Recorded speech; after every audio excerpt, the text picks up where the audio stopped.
All right, guys, I'm back. April 17th. I got my home run plays, hot batter versus pitcher matchups. I'm looking to target. Before we do, let's recap yesterday. And of course, we did not get any of the three batters to hit a home run. We just put 0.1 of a unit, so a negative 0.3 of a unit loss. We're still up plus 1.84 units year to date. We're just playing it for real small. But I'm really excited to say that we have enough data finally to start shifting to the way that I started selecting these players last year, where we produced tremendous results, 72.1 units. I hate to kind of say that because I don't want it to be hung up on we got to achieve that. If we come a little short, I think it would still be a successful year. I want to kind of put it into perspective. But I'm super excited to introduce or reintroduce, if you've been here from last year, the strategy that we're going to be using going forward. And these slides are going to be a little bit less nerdy, if you want, if you will. With all this stuff all over the screen, this is going to be a lot more easier on the eyes. I don't know, nothing's in stone yet. It's a work in progress. Let me know what you think. But these are the pitchers I'm looking to target, okay? You can see the names. I don't need to read it off. I don't want to spend a lot of time. I want it to be as efficient as possible. So the one thing I do want to look at is Jordan Hicks, right in the middle there almost. His home run per nine is 1.17, which is low. And normally I'd be like, But when you look a little deeper, and we will later on, you'll see when you start breaking it up between left-handed batters and right-handed batters, that's a big difference. So I could have easily just said, nah, I don't want to target him, because that's just looking at the general average, all batters, no matter what handedness they are, it could be deceiving. So basically, in the general sense with a pitcher, I'm looking for a bad home run per nine inning, a bad barrel rate given up. You can see all of them have a bad barrel rate given up, and a certain hard hit percentage. I like to be around 40% or higher, but you could see the other ones are about 37 point, a little, whatever. That's fine. They're not going to be eliminated just because of that. So with that being said, these are the batters who correspond with those pitchers that are advantaged. Basically, those pitchers are the kind of pitchers you want to be going up against. So these are the players that I found in the matchups that I want to target because, like I said, they're going against those types of pitchers. But also, like last year, I'm looking for a certain barrel rate, ISO rate, and hard hit percentage from these batters. Now, if you're new here, barrel rate measures the launch angle between 25 and 35 degrees coming off the bat in conjunction with a hard hit percentage or a exit velocity of 95 miles per hour or higher. When you do those things, you hit home runs, or at least you have the best chance to hit home runs. It's most likely going to be a home run. You got to consider weather and stuff like that. So looking for a certain barrel percentage. ISO rate is a measurement of power, how many extra bases they're getting. And then hard hit percentage is that 95 miles per hour or higher.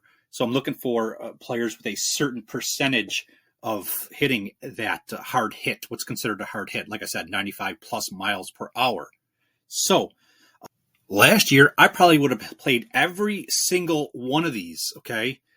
Now, I just took some screenshots. Last year, here's some of them. Look how many players we played. 17 of them. We hit just 4 of the 17 and still made a positive 8.25 units. Last year, I started off with 1 unit, and we started off with a bang. And I said, oh my gosh, we're winning. Let's just keep the 1 unit going. And we just kept winning. That's why this 72.1 units, I don't know if I'm going to start off with a 1 unit. We're going to kind of gradually increase as we, start hitting these. So there's one right there. This one, we hit 6 of 16 for a positive 12.16 units. And then this one right here, of course, there has to be one. I got to show you the worst day we had. We hit 1 of 13 for a negative 9.1 units. So I got to have a little bit of balance here. I just want to show you all the great days, even though most days were great. And we had very few of these ones right here at minus 9.10. So what I'm trying to say is, I think that I've been too restrictive early in the season, which I was happy to do because we just didn't know what to expect. But there is value last year, a large sample size, a large value in terms of having enough opportunities, okay? Having more than just 3, having 10, having sometimes as many as 20. It could be scary because if you don't hit any of them, you're like, oh my gosh, I could be down big.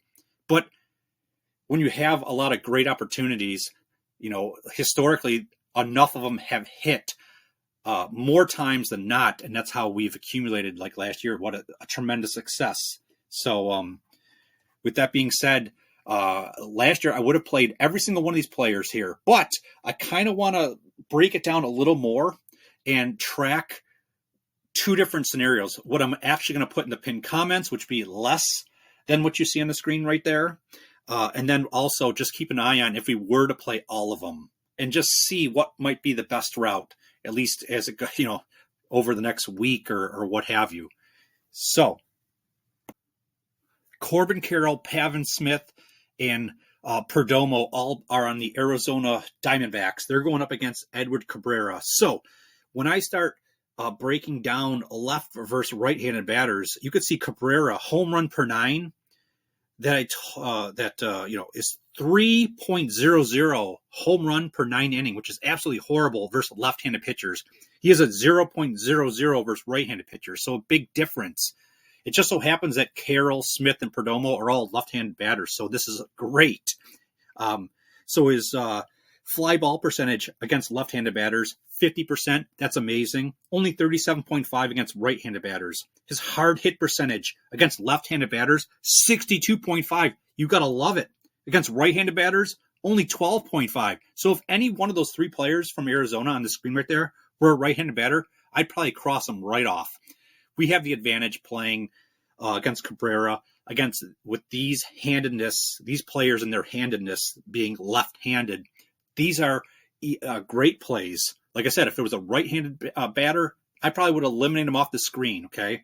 So with that being said, moving on to the next one, if I can find my thing here. So Jack Kochanowicz is going up against Seager and Josh Young, okay? So same kind of situation here.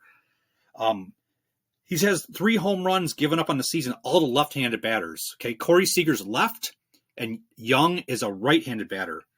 So Kochanowicz, the pitcher, home run per 9 against Seager, essentially a left-handed batter, 3.24, absolutely horrible. Young, 0.00. Okay, fly ball percentage is almost 50% for Seager's handedness, left-hander, versus less than about 24% for Josh Young as a right-handed batter. That tells me that I want to target Seager over Josh Young. If I'm going to play one or the other, it's going to be Seager, because the advantage is Kochanowicz is really bad against left-handed batters, not so bad against right-handed batters. Okay, so moving on to Bryce Harper, taking on Jordan Hicks. So he's the only one. So I just looked at left-handed batters, and I'll just get right down to the business with this one.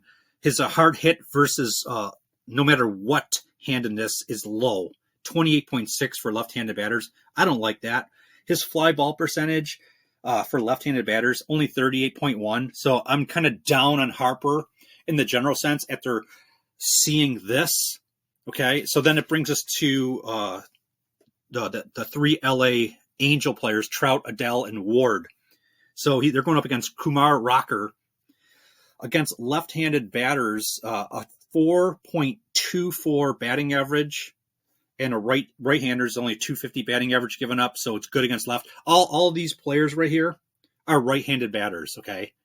So home run per 9 versus right-handed batters, 2.25. That's good, much better than he is against left-handed. But his fly ball percentage is very, very low against right-handed batters, only 15.4. And his hard hit versus right-handed batters is only 38.5. That's not what you're looking for. So I'm kind of down on Trout, Adele, and Ward in terms of home runs, just because you look closer and the matchup isn't as good as what I at first had thought. So I'll just move to this graphic right here. So the ones that I'm high on that I'm probably going to really want to target are those first four with the green arrows going up. I'm high on them. And then the rest with the red arrows going down, I'm kind of down on them because I didn't really like their matchup against the pitcher. So like I said, last year, I probably would have played every single one of these. But it wouldn't shock me if some of the ones with the red arrows pointing down actually hit home runs, or maybe even more than the ones with the green arrows. So that's the kind of situation we're working in. If I'm going to be really selective, I'm going to probably select those, like I said, Seager, Perdomo, Smith, Carroll, and put them in the pinned comments in the morning as my official plays. I don't know yet what I'm going to do, but those would be likely the ones. The other ones would probably be the leans, okay? But we're going to see, because now we have, like, we could track all this, and we could see what the proper approach is. Being real restrictive and only playing a few to, this case, maybe as much as 4, but maybe less, or playing every single one of them. We're gonna find that out. Like I said, last year, it was more beneficial for me to play a larger amount, to have more lottery tickets, if you will, because anybody can hit a home run, okay? You could look at the best pitcher where you're like, I would never go against him to hit a home run, and you'll see the worst batter on that team hit a home run off of them. It's how baseball is, okay? So, I mean, there's sometimes you could just do too much analytics, and you'd be like, I give up. But, you know what I mean? But too much. I'm saying if you don't do any at all, that's not necessarily a smart strategy either. You got to find the right balance is what I'm trying to say. And we're going to figure that right balance out. So, like I said, I'm going to put in the pinned comments in the morning of April 17th, the players that I'm officially going to bet. But I'm super excited to see how all these players fare, just in the general sense. So that's it. Just want to say you guys are the friggin' best. I love every single one of you guys. You guys make this so much fun. And, most of you probably aren't even listening at this point. But if you are, I apologize for not being so responsive in the comment section, because you guys share so much love in there that I don't have the time to respond, and I feel horrible. But ultimately I say to myself, well, if I do that and I don't find these great opportunities for you, what the hell's the sense, right? I hope you guys understand. I would rather focus in on trying to find the best opportunities for you guys and for myself, obviously, first. But I love sharing with you guys. You guys make this so much more fun to bet with you guys, and to share, the good times and even the bad times sometimes. It's just fun to do it with other people. So there you go. Just leave it right there. Absolutely love you guys, and I'll just talk to you guys tomorrow.